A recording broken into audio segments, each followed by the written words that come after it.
Hello everyone. So this is a continuation of our shareholders equity discussion.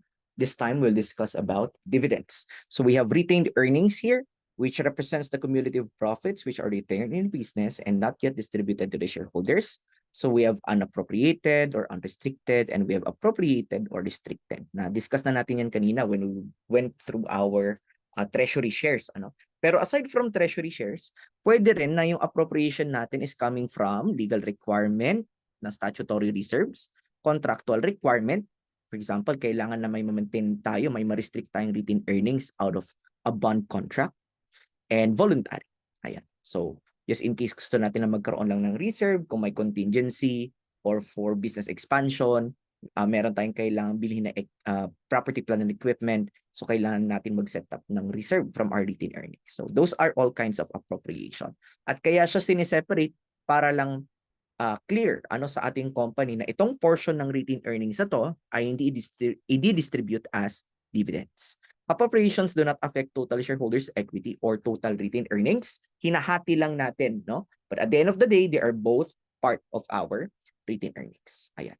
Pero take note of this, stock corporations are prohibited from accumulating retained earnings in excess of 100% of their paid-in capital, except when this is justified by a valid appropriation. Yeah, pretty straightforward.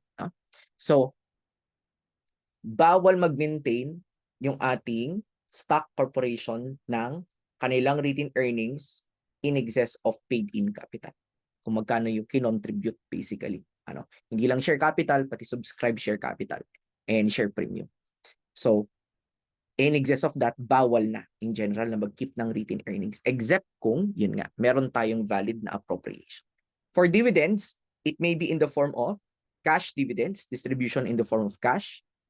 So, kung hindi pa na-distribute, ang tawag ay liability dividend na pwedeng maging scrip dividend kung short-term at walang interest, or bond dividend kung long-term at interest-bearing.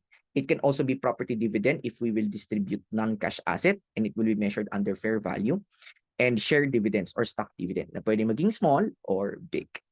Now, for the dates relevant to the accounting for dividends, we have date of declaration. Ito yung date kung saan tayo magde-debit ng retained earnings at magki-credit ng ating dividend payable. No? And for the date of record, walang journal entry dyan, pero dyan natin malalaman kung sino yung on record na makaka-receive ng dividend. Okay? And we have here an extra date, the ex-dividend date. It's to provide shareholders ample time to register. They're normally allowed to register about 3 to 5 days prior to the date of record. Para malaman natin sino yung shareholder na makaka-receive ng dividend.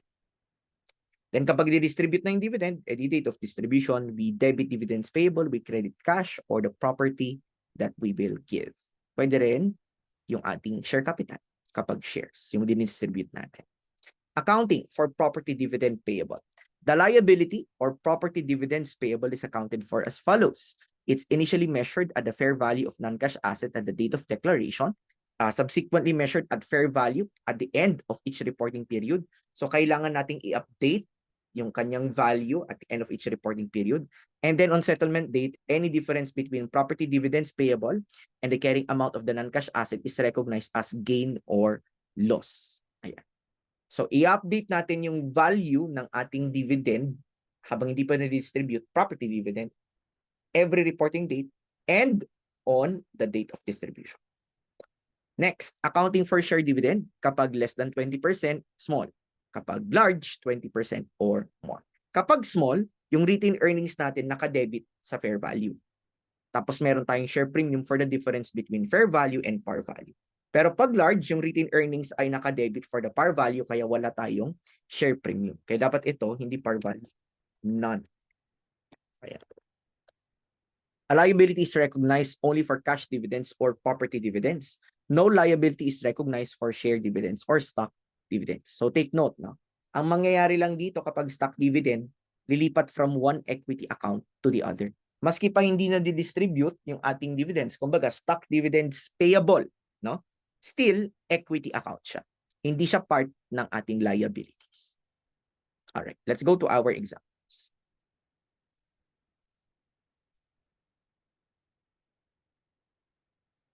Alrighty. So during the year, China Wish companies distributed property dividends in the form of inventories. Ayan. The carrying amount on the date of declaration was 2 million, and the fair values which appropriated the net realizable values were 1.6 and 2.2 on the date of distribution. So our requirement, tingnan natin. Alright. So first, we debit retained earnings and credit property dividends payable. For the fair value on the date of declaration, which is 1.6. 2 million, I should say. Carrying amount 2 million, fair value 1.6. Okay, 1.6. Ayan. Okay. Alright. And then, dahil nag-update tayo ng fair value, itong ating inventories, mag-update rin yung ating amount. So, on the same date,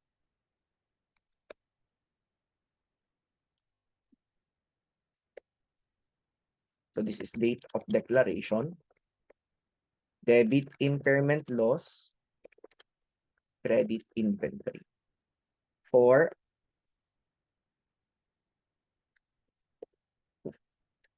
400,000. 2 million minus 1.6. Next, on the date of distribution, ang nangyari, tumaas yung value ng ating inventory, pero debit inventory, credit gain on recovery, the gain is only limited to the amount of loss that we initially recognized. So, ibabalik lang natin siya sa 2 million, kumbaga. Okay? And we will recognize another debit, retained earnings, property dividends payable. So, tataas ng 400 ng 600,000. Ayan. So, on the value of the inventory that we will give out, it will still be, tingnan natin to, it will be limited dun sa inventory account natin, dun sa ating carrying amount, no? So, kasi ang rule natin, kapag may recovery ng impairment, nakalimit siya sa previous impairment loss that we recognized. Pero dun sa mismong retained earnings na nakadebit, walang limit yon. So kung ano yung value niya on the date of distribution, yun mismo yung i-recognize natin na amount. Kaya dito, naka-recognize siya at 2.2. Ngayon, nababayaran na natin siya, debit, property dividends payable, credit, inventory. Yung inventory natin bumalik sa ating carrying amount, pero yung ating property dividends payable is at fair value. So yung difference would be gain or loss. In this case, we have a gain in the sense amounting to 200,000, which is very weird. I know. But it is what it is, sabi ko nga. No. All right, let's go to the next one.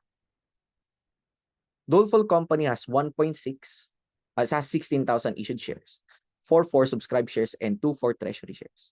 The par value is 100, the fair value is 120. First, what if Doleful Company declares share dividends in the ratio of 1 share for every 10 shares held?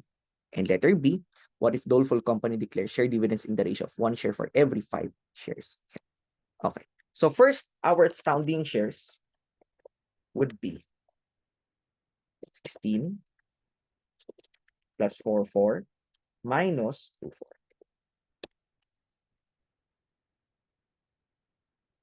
So that's 18,000. So ang dividend shares natin, case A, would be 1 share for every 10.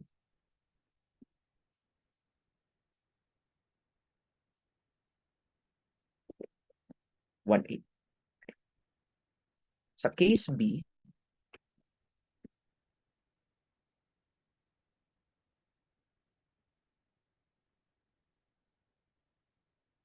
divided by 5.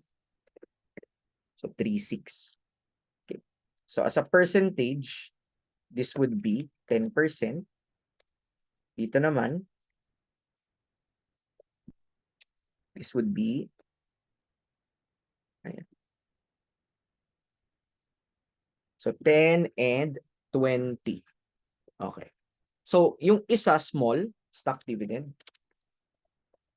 yung isa large stock dividend. And sabi natin, kapag small stock dividend, the retained earnings is debited at the fair value. So that would be 120 times 818. Okay, and then i-automatic lang natin na share capital. Pero kung gusto mong payable account, edi share dividends payable. But for me, I like na i-diretso mo na lang na share capital. Either way, parehas lang naman. Mag-recognize na tayo dito ng share. So share dividends payable is 1/8 times the par value of 100. Difference, share premium. Pero kapag large, diretso lang. Debit retained earnings, credit share dividends payable at par value. So that's 3/6 times par value of 100. Okay? So that concludes our property dividend and small and large stock dividend. So yung next video natin would be how to account for preference share dividend. See you in our next video.